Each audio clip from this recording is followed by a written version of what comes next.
les matchs de Saudi Pro League, Kings Cup et de l'équipe de France Espoir disponibles gratuitement sur Twitch et YouTube Zach Dany et sur toutes les Freebox de France au canal 181. 11 victoires de suite. 11 victoires de suite. Let's go. Lyonnais, on est là et bien là.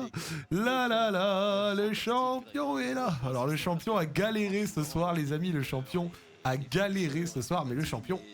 Alors, au champion de rien du tout, on n'a pas gagné de titre depuis longtemps. Mais, les amis, nous avons gagné ce soir face à Laval. Mais c'est le moment de débrief, tout ça. 3-2 pour Nice dans la foulée à la 97e. Les Niçois qui vont s'imposer devant les Montpelliérains. Troubli, merci Loen pour le resub. Merci Rafcha pour le resub. Comme vous pouvez le voir aux statistiques, est-ce que c'est un match qui respire la sérénité? Est-ce que c'est un match où on est content? Est-ce que c'est un match où voir 6 arrêts de Rémi Descamps face à Laval qui est 72e de Ligue 2? 72e de Ligue 2 Laval, et Rémi Descamps qui fait plus d'arrêts que le gardien de Laval qui en plus c'est un peu chier. Mais franchement les gars, c'est un match où on n'a pas été très très bon face à une équipe de Ligue 2 qui est venue valeureuse pour essayer de défendre, pour essayer de nous tenir la dragée haute. Et c'est ce qu'elle a réussi à faire pendant 80 minutes en défendant largement derrière, avec des joueurs lyonnais pour certains qui n'ont pas fait un très bon match. Alors, sauf à score, mais Clinton Mata, homme du match, c'est les notes automatiques. Bon, Clinton Mata fait pas un très bon match, malheureusement. Même Noah Nartet fait pas un très bon match. Karabek, c'est un petit peu dur, on va pas se mentir. Encore une fois, merci Synergie pour le Prime. Donc ouais, Karabek, c'est pas très très bon non plus. Il fait pas un très bon match. Atebourg, tu vois, là, genre le côté droit, Atebourg, Karabek, c'était pas la folie, on va pas se mentir. Même Pavel Sulch. Bon, Pavel Sulch se rattrape sur l'action du premier but, mais Pavel Sulch fait pas un très bon match. Globalement, merci Zetlaoui pour le resub. Un truc qui... Enfin, bon.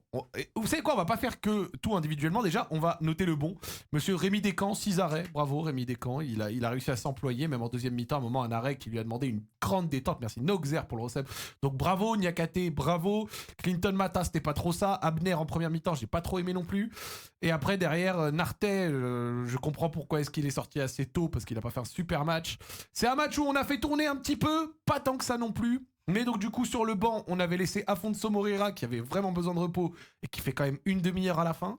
Attention, ça reste quand même quelque chose d'important. Même Maitland-Niles, Tessman sont rentrés. Je pense que notre ami Paulo Fonseca, il est pas content ce soir. Parce que je pense que pour Fonseca, c'était un moment pour faire tourner certains titulaires, pour donner un petit peu de la respiration. Et le fait que Afonso Moreira, qui du coup s'est quand même beaucoup donné ces derniers temps, fasse une demi-heure. Le fait que même Maitland-Niles, Tessman rentre dans les 10 dernières minutes, ça te rend le truc, on va pas se mentir, un peu bizarre. Alors autant 10 minutes pour Maitland-Niles, pour Tanner Tessman, c'est pas très grave non plus, mais je pense qu'il aurait aimé pouvoir s'en passer. Tu vois, genre, si on demande à Paulo Fonseca, je pense qu'il aurait préféré faire rentrer Mathis de Carvalho après avoir gagné déjà 2-0 à la 80e. Tu vois, là, il fait rentrer Tanner Tessman à 0-0, tu vois. Et donc du coup, t'as un match où Hendrick joue de bout en bout, t'as pas pu faire vraiment tourner, et même les mecs que tu fais sortir, c'est des mecs qui ne jouent pas tant que ça. En dehors de Morton, tu fais sortir Atebourg, tu fais sortir Karabek, tu fais sortir Nartet qui vient d'arriver, tu fais sortir même Mera. Ce que j'essaye de dire, c'est que regardez ceux qui sont restés sur le terrain jusqu'au bout presque. Bon, pas Morton du coup, mais regardez ceux qui sont restés sur le terrain jusqu'au bout. C'est qui est resté sur le terrain jusqu'au bout? Ceux qui sont restés sur le terrain jusqu'au bout, c'est ceux qui, justement, jouent peut-être déjà beaucoup. Donc, attention à surveiller l'impact du fait d'avoir joué autant ces derniers temps, parce que au bout d'un moment, on va le payer, et ça peut se payer dès ce week-end lors du déplacement à Nantes. Grosso modo, les gars, on rejoint un match d'une config avec Laval, qui est en bas de tableau de Ligue 2, qui n'a pas gagné de match en Ligue 2 depuis novembre, je crois, un truc comme ça. Et globalement, c'est un match où on a évidemment dominé dans le jeu, dominé dans les actions, etc. Mais on s'est fait prendre en contre. Donc ça, attention, c'est jamais quelque chose qu'on aime voir. On s'est fait prendre en contre. Et défensivement, ils ont été solides. On a eu du mal, je trouve, à appuyer vraiment sur l'accélérateur, tu vois. Il y a Khalis Mera qui touche le poteau, etc. Mais globalement, quand tu rentres à la mi-temps, c'est 7 tirs à 3, mais 3 arrêts du gardien à 2. Donc, c'est-à-dire qu'eux, ils ont cadré, ils ont joué leur coup, ils ont même un corner de plus, tu vois. Donc, globalement, même s'ils n'ont que 81 passes en une mi-temps, c'est famélique. Ils réussissent à se procurer quelques occasions sur justement les petits moments et les petites choses qu'ils ont eues. L'arrêt avec Chokunte à la fin de la mi-temps. Ça, c'est Camara, c'est l'arrêt de Rémi Descamps où il a dû se déployer avec une diagonale. On voit la frappe de Wané arrêtée également par Descamps, la frappe de Camara également ici, la frappe de Mandouki qui passe à côté. Mais grosso modo, je trouve que le fait d'avoir joué dans une configuration avec une ligne d'attaque ici, avec 0 dribbleur, c'est dur. Et Karabekh, tu te retrouves dans la configuration où tu sais que ça ne va pas exploiter ses qualités. Karabekh, il passe pas un dribble. Karabekh, il prend pas de profondeur. Et en plus, il n'a pas réussi à trouver d'angle de passe vraiment intéressant. Ses corners étaient extrêmement mal tirés. Bon, et quand tu veux centrer pour Hendrik et Schulz, alors Hendrik et Schulz, ils font un peu comme ils font un peu comme ils peuvent, tu vois, mais bon, c'est pas les joueurs que tu as envie de voir forcément beaucoup à la réception des centres. Et c'est pour ça que Hendrik doit jouer à droite. Mais merci Genex dans le chat qui le dit. C'est pour ça que Hendrik doit jouer à droite. Je suis d'accord. C'est pour ça que Hendrik joue à droite, qu'il y a un ailier gauche. Parce qu'en fait, c'est mieux quand c'est comme ça, parce que au global, quand Hendrik est à droite, Schulz est en neuf, et que t'as Moreira ou Fofana ici, bon, on n'a pas vu Fofana depuis longtemps, mais vous avez capté qu'il va bientôt revenir, bah ça te fait Hendrik qui peut prendre la profondeur et qui a de la vitesse et un peu de percussion, ça te fait un 9, Schulz qui va dans tous les sens, et ça te fait un ailier gauche qui a du jeu sans ballon et qui peut également dribbler, etc.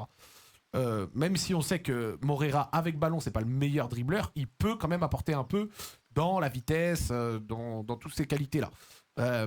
Là, ce soir, ça nous a vraiment manqué. Mais en même temps, c'est difficile d'apporter ça face à un bloc très très bas. Mais je trouve qu'on n'a pas assez accéléré. Et Karabekh fait vraiment un très mauvais match. Et c'est inquiétant pour lui de faire un aussi mauvais match face à une Ligue 2. Merci Bielito pour le recette, pour bienvenue d'Arfaï. Merci du soutien.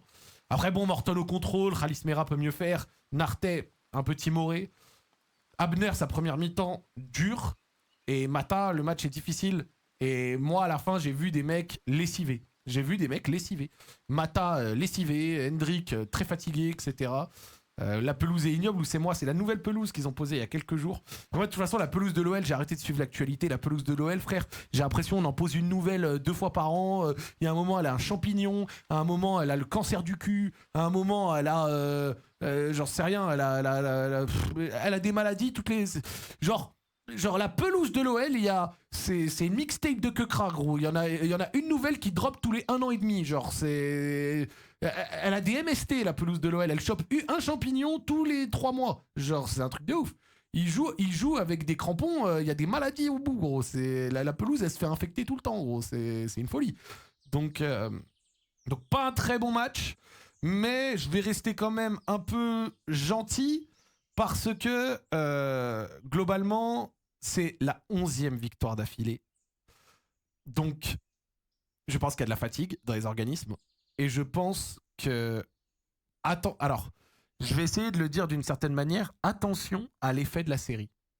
Attention à l'effet de la série qui ne s'arrête pas et qui commence à être dans la tête en mode on a gagné 11 matchs, 12 matchs, 13 matchs. Vous savez, ce genre de moment où voilà, tu vois, genre t'as la peur que la série s'arrête, et si la série s'arrête, ça peut enclencher quelque chose de très négatif.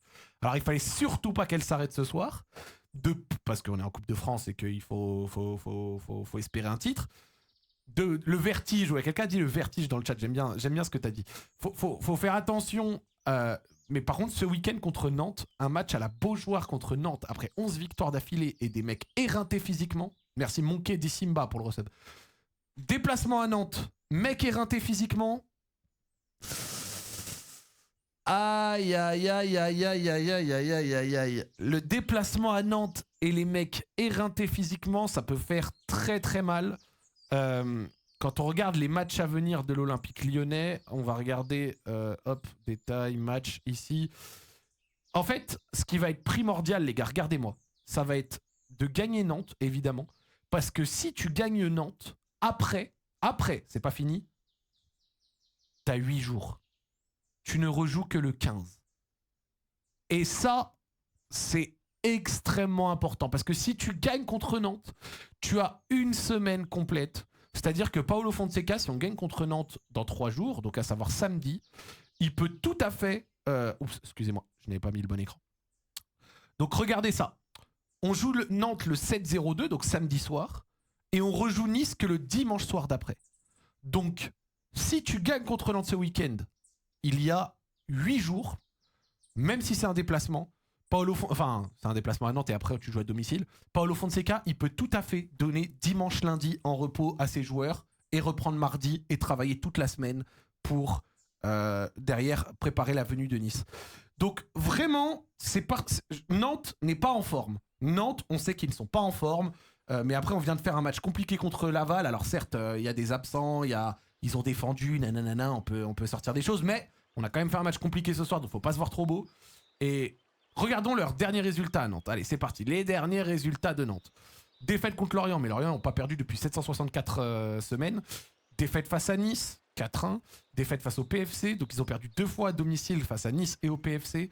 Ils ont perdu face à Nice à domicile, du coup. Ils ont gagné Marseille à Marseille, quand même. Et après, à domicile, ils ont perdu Lens. À domicile, ils ont fait nul Lorient. À domicile, ils ont perdu Metz. Ils ont perdu Monaco. À domicile, ils ont perdu Lille. Ils ont fait nul Rennes. Donc, Nantes n'a pas gagné en Ligue 1 à domicile depuis le 30 août.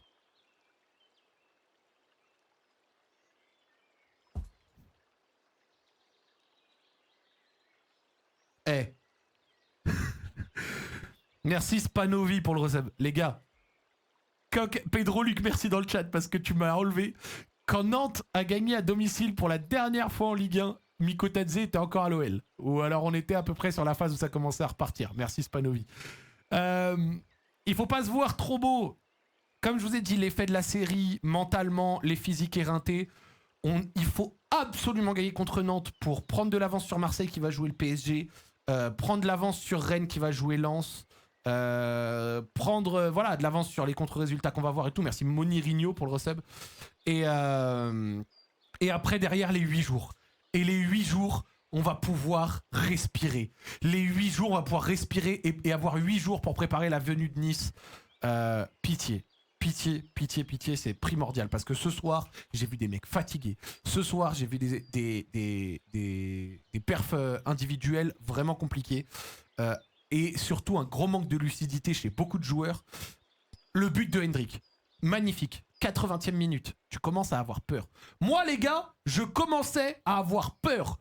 Je l'ai tweeté, le match commençait à avoir, vous savez, cette fine odeur de cul.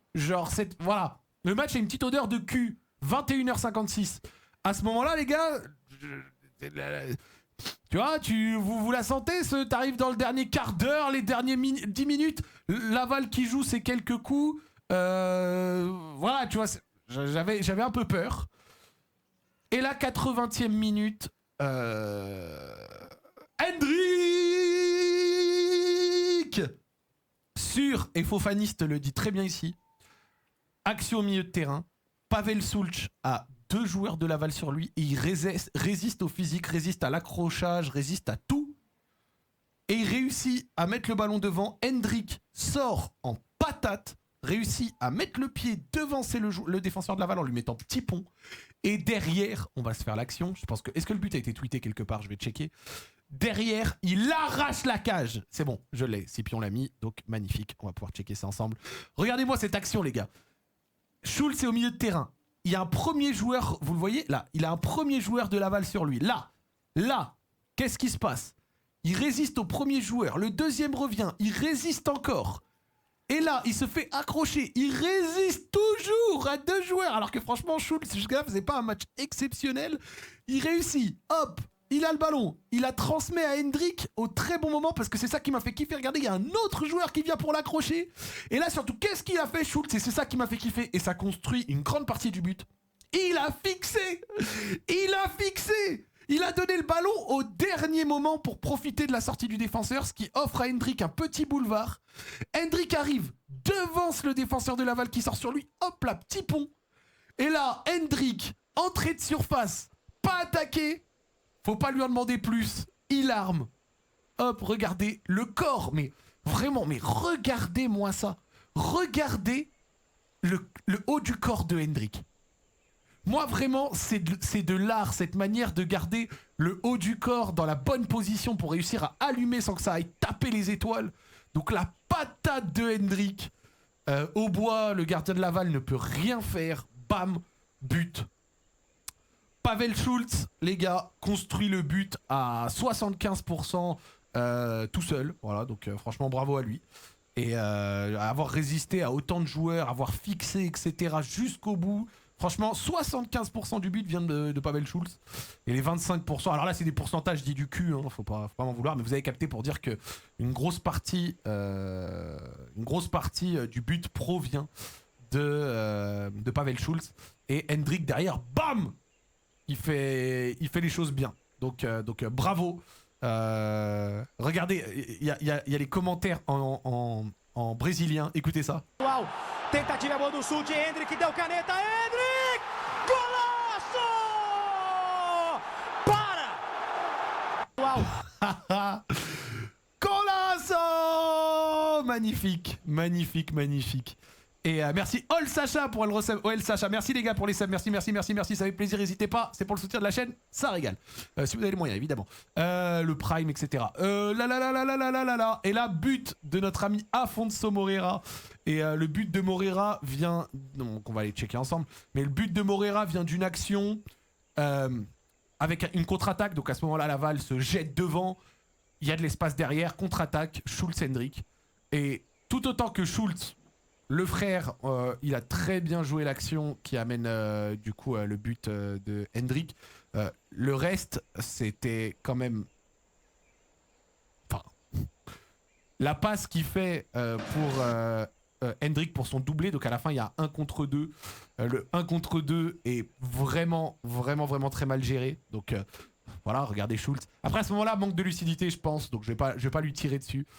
Mais voilà, Schultz arrive.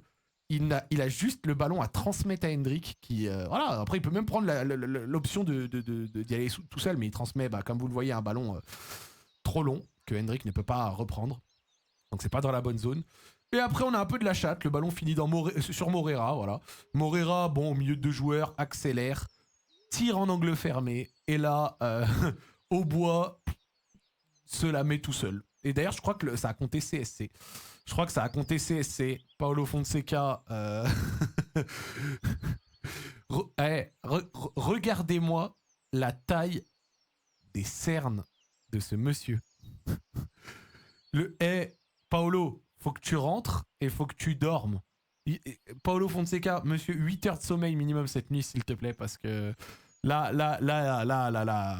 Tu vois, Paolo, très bon travail, 11 victoires d'affilée, rien à dire. Mais là, la barbe mal rasée, les cernes, monsieur, genre, dors un peu. Je te jure, on t'en voudra pas. Repose-toi, parce que là, c'est...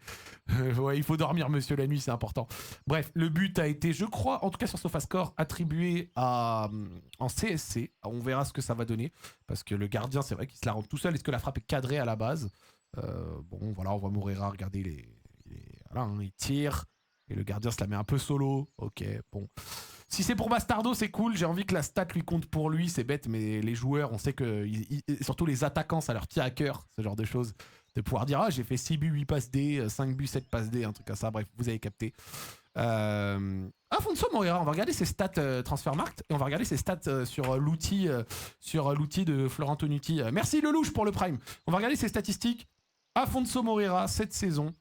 Et du coup, sans compter ce soir provisoirement, mais sans compter ce soir, monsieur Afonso Moreira, les gars, il est sur 5 buts, 8 passes D. Et ce soir était éventuellement son 6 buts, 8 passes D. Si ce soir, ça lui est accordé, les gars, 6 buts, 8 passes D, c'est-à-dire 14 contributions en 1432 minutes. 14 contributions en 1400 minutes, c'est-à-dire presque en moyenne décisif une fois toutes les 100 minutes, c'est-à-dire une fois par match presque. Vous vous rendez compte, pour un mec qui n'avait pas d'expérience en pro, acheter 2 millions d'euros du Portugal?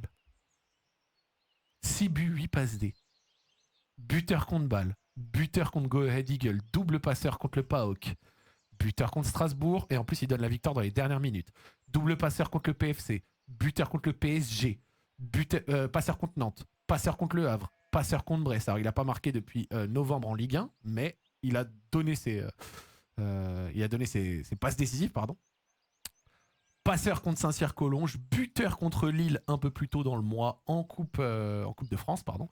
Merci le crack pour le resub. Et donc éventuellement buteur contre Laval ce soir, on verra à qui ce sera accordé. En plus évidemment de toute la débauche d'énergie, etc. qu'il fait. Je suis content pour lui et en même temps pas content parce que dans un monde idéal, on n'aurait pas dû le voir ce soir. Franchement, dans un monde idéal, on n'aurait pas dû le voir ce soir. On n'aurait pas dû le voir ce soir. Le fait qu'il fasse 30 minutes, c'est dommage. Tiens, Mathéo dans le chat. Salut Zach, est un supporter de Laval. Saison très compliquée pour nous, mais un bon match avec nos forces. Bravo à vous. Pas assez fort devant le but pour nous, malheureusement, mais c'est comme ça. Bravo Mathéo, bravo aux supporters de Laval. Peut-être qu'il y en a dans le chat ou dans le débrief YouTube. Donc, je vous applaudis. Bravo, parce que sincèrement, vous avez été bons. Rémi Descamps a été mis à contribution. Et moi, je le dis, Rémi Descamps, moi, je lui préfère Grave, mais quand il est mis, en général, on n'est pas trop inquiet. Et je souhaite qu'il se construise son épopée de Coupe de France pour éventuellement même être titulaire en finale. Si jamais un jour on arrive en finale, je serais évidemment très content. Tenez, on va se regarder les statistiques avancées de Moreira. Afonso Moreira, tiens, qu'est-ce que ça donne? 20 ans seulement, Bastardo, et ses statistiques avancées. Le voici pour les statistiques avancées de Afonso Moreira. Merci Barnabé et Schlizo pour le recep. Très bon titulaire en Ligue 1, titulaire passable en Première Ligue. Ça le cale parmi les meilleurs ailiers de Ligue 1. Regardez en bas à droite. Au top 2% dans les passes décisives par 90, dans les XA, donc les expected assists par 90, les passes vers l'arrière aussi. Passes vers l'arrière et passes vers l'arrière réussis, les centres vers les 6 mètres par 90. Donc c'est excellent. Pas très bon dans les duels aériens, dans les longues passes ou alors dans les passes en profondeur, mais en même temps c'est lui qui les reçoit, les passes en profondeur, c'est pas vraiment lui qui les met. Et quand on les regarde, bah, il est dans le top, dans les passes décisives potentielles, dans la création par la passe, dans le dribble il est un peu au-dessus de la moyenne, mais pas non plus dans le top. Dans les buts et dans le pressing, il est dans la moyenne, dans le volume de tir et de la conservation, pareil, le reste c'est un peu en dessous de la moyenne, mais dans la globale pour une première saison en pro, bah franchement, on ne peut qu'applaudir.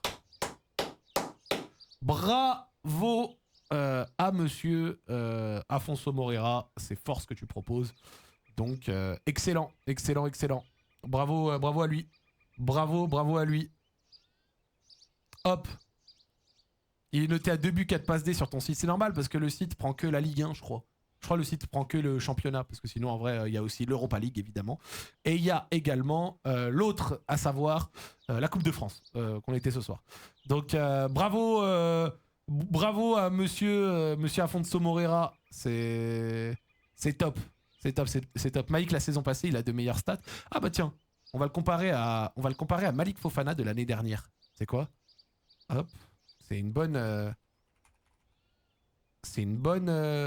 remarque, tiens. Afonso Moreira, Malik Fofana de l'année dernière. Alors, en jaune, c'est Malik Fofana. Et en bleu, c'est Afonso Moreira. Donc Malik Fofana était, l'année dernière en tout cas, bien supérieur en qualité d'occasion, en dribble, en non-penalty expected goals, en but également.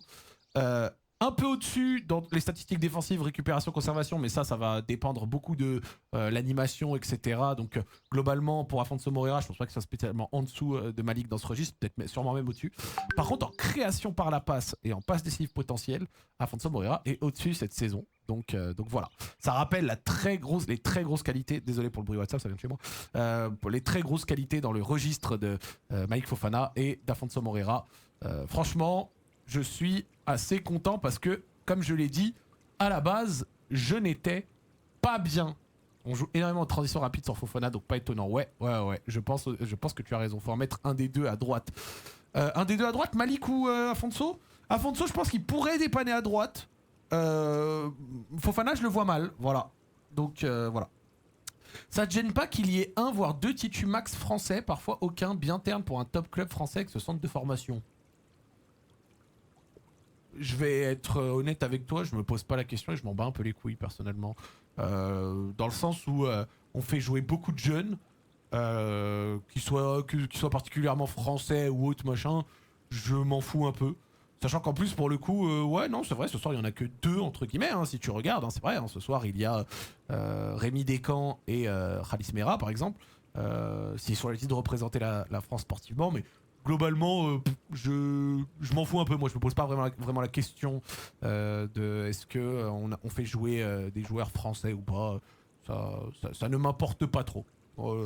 C'est l'équipe de l'Olympique Lyonnais, c'est un mix de tout, donc en soi, on n'a rien à prouver en matière de formation et on a réussi à détecter des très bons joueurs qui viennent de l'étranger. Pour le reste, c'est pas quelque chose qui m'importe outre mesure la nationalité des joueurs sur le terrain. En plus, franchement, on fait jouer suffisamment de gens du cru pour quand même avoir ce truc lyonno-lyonnais. Genre, lyonno-lyonnais... Parce qu'on va pas se mentir, les Lyonnais. Vas-y, tu sais quoi, je vais dire quelque chose, les Lyonnais, vous me dites ce que vous en pensez. Mais on est un peu consanguin quand même. En vrai. Non mais, je le dis pas dans le sens négatif du mot, parce que c'est vrai que consanguin c'est un gros mot, c'est une insulte. Mais quand je dis consanguin, c'est pour dire on est un peu consanguin parce que on s'aime trop. On aime notre ville, on aime les joueurs qui viennent de notre ville, on veut qu'ils soient mis en avant. C'est dans notre culture d'être lyonno-lyonnais. L'expression lyonno-lyonnais, elle est très très connue quoi. Donc on est un peu chauvin. Ouais, non. Ouais, chauvin. En vrai, consanguin non parce que je sais pas si j'ai mal utilisé le mot, mais c'était ça que je voulais dire. C'était pas chauvin que je voulais dire. Franchement, parce que chauvin je connais, mais peut-être consanguin c'est sévère. Bref, m'en voulez pas pour le mot, mais vous avez compris l'idée que j'essayais de dire, c'est que lyonnais, on s'aime de baiser et on aime bien se mettre en avant et faire les choses entre nous, que entre nous, se mettre en avant nous-mêmes, etc. Donc non, franchement, consanguin égale tu baisses ta sœur. Ouais, mais si on part... En fait, ce que j'essaie de dire, c'est que si on enlève le côté baisse ta sœur, les choses de faire s'entre-pépons, faire les trucs entre nous, etc., c'est un peu ça que j'essayais de dire, donc c'était pas chauvin le mot que je voulais dire, je voulais vraiment dire consanguin pour le coup. Un entre-soi, ouais, comme un entre-soi. Et donc, vu qu'on a ce truc-là, et ben, derrière, ça m'étonne pas quand on a une remarque du style ouais, est-ce qu'on fait jouer assez de Lyonnais, de Français, de machin. Mais pour le reste, on a une bonne formation, et moi, je suis assez content de ce que je vois sur le terrain avec les jeunes qui sont intégrés et les joueurs qu'on ramène de l'extérieur. Voilà. Allez, dites le mot communautariste. On est communautariste, exactement. Je trouve ce match très inquiétant, perso. Bon, en vrai, je dirais pas très inquiétant dans le sens où on s'est fait bouger par un fond de Ligue 2, c'est réel. Mais on a fait tourner un peu. On avait certains profils qui étaient difficiles pour réussir à faire bouger cette configuration, à savoir celle d'un bloc très regroupé. Et franchement, dans ce genre de match... il y a de la fatigue accumulée, les 11 victoires en 11 matchs, etc. Tu sais, match en milieu de semaine, t'as joué Lille il y a 3 jours. Je vais pas être très dur, personnellement. Vous voyez ce que je veux dire? Genre, je vais pas être très dur. Je vais pas être très dur. Genre, à mon sens, je serai plutôt chill. Et je te dis ça, alors que ce qu'on a vu ce soir... c'est peut-être ce qu'on va voir à Nantes et ce qui va nous faire perdre contre Nantes, hein, c'est largement possible. Mais une saison est longue, et là, je trouve que tous les éléments d'une fatigue, d'un enchaînement de matchs, etc., commencent à se sentir. Et cette série d'invincibilité, faut pas qu'elle pèse trop lourd dans les têtes. C'est pour ça que j'espère qu'on va gagner Nantes, sincèrement, et qu'une fois qu'on aura passé cet obstacle de Nantes, les 8 jours, ils seront primordiaux. Par pitié, il faut que ces 8 jours pour la réception de Nice fasse effet et soit là, parce que là tu vas mettre 2 jours de repos juste derrière là, et c'est vraiment important parce que Mata ce soir c'était dur, Niakate ce soir a fait vraiment le boulot, mais les organismes ils sont crevés, et même Afonso Moreira que tu vas faire tourner qui à la fin fait 30 minutes, on doit être un peu dingue, un peu deg de ça. Demain sur France TV 20h50 le tirage au sort des quarts. Il reste qui sur les quarts? Tiens, on va regarder SofaScore. Il reste qui pour les quarts de finale en Coupe de France? Alors, Ah, il y a quand même Strasbourg. Tiens, il y a quand même Strasbourg. Attends. Pourquoi il y a ce tableau? C'est le tirage au sort. On est d'accord qu'on n'affronte pas le vainqueur de Strasbourg-Monaco par plaisir. par plaisir, genre. Par pitié, pardon, pas par plaisir, mais par pitié. Parce que si on affronte le vainqueur de Strasbourg-Monaco, ça nous fait chier. Donc, non, t'inquiète, tirage au sort, ouais, ok, c'est bon. Donc, faites pas attention au tableau, on regarde juste les équipes qui sont passées. Donc, Nice est passé, Reims est passé, Toulouse est passé, Lens est évidemment passé. Et le tirage au sort est demain. Et ensuite, il y a Strasbourg-Monaco, du coup, demain. L'OM est passé face à Rennes hier. Rennes peut se sentir un peu lésé avec le carton rouge, mais Merlin qui fait caca par terre au bout de 2 minutes, c'était quand même particulier. Et Lorient, mais les Lorientais, les gars, sont invaincus depuis novembre, je crois, un truc comme ça. Ils sont aussi sur une très longue série. Et le PSG est éliminé. Donc, demain, tu as ou Strasbourg ou Monaco qui saute. C'est une super nouvelle. Ce qui veut dire qu'il va rester Nice, Reims, Toulouse, Lens, le vainqueur de ASM Strasbourg, l'OL, l'OM et Lorient. Par pitié, demain, à domicile, OL Reims. Par pitié. Reims ou Toulouse. Pas que Toulouse soit une mauvaise équipe, soit dit en passant, mais Reims ou Toulouse. Reims ou Toulouse, c'est mon go-to. Lens, Marseille, atomisez-vous entre vous. Nice, j'ai pas envie de les jouer 2 fois en peu de temps. Lorient, c'est un match piège. Et en plus, si c'est Lorient au moustoir, je préfère encore mourir. L'OM, plus tard, si possible. Et le vainqueur de Monaco-Strasbourg, la flemme internationale. Donc ouais, Reims, Toulouse ou Nice, à domicile de préférence. Et Toulouse, je vous sous-code pas, c'est une bonne équipe, c'est juste que je pense que le reste, ce sera encore plus bourbier. Voilà. OM-OL en finale pour le kiff. Mais tu sais que moi, OM-OL en finale, j'achète de ouf. Hein. Tu sais que j'achète de ouf. Hein. Sincèrement. Hein. Vraiment. Hein. Comme Elton Mokolo l'a dit, le meilleur pour Lyon, c'est la qualification. Descamps, homme du match. Le boulot de Soulch et l'apparition finale d'Hendrick. Pour le reste, contenu pas bon face à Laval, qui a eu beaucoup trop d'occasions et sentiment que l'équipe tire la langue avec l'enchaînement des matchs. Je n'aurais pas mieux dit, mon ami Elton Mokolo.